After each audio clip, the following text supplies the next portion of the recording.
আজকের ভেটকি মাছের ঝালটা তৈরি করব মাইক্রো হাই পাওয়ারে। সময় লাগবে 6 মিনিট।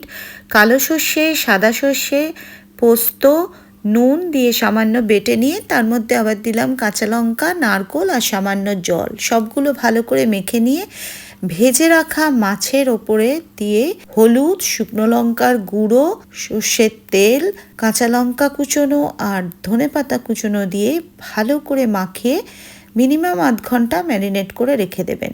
বেশি রাখলে ক্ষতি নেই।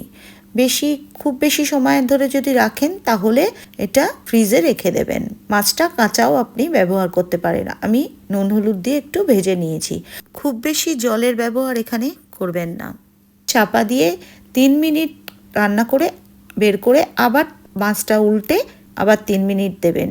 এবার ওভেন থেকে বের করে কাঁচা সর্ষের তেল ছড়িয়ে চাপা দিয়ে রাখুন পরিবেশনের আগে পর্যন্ত।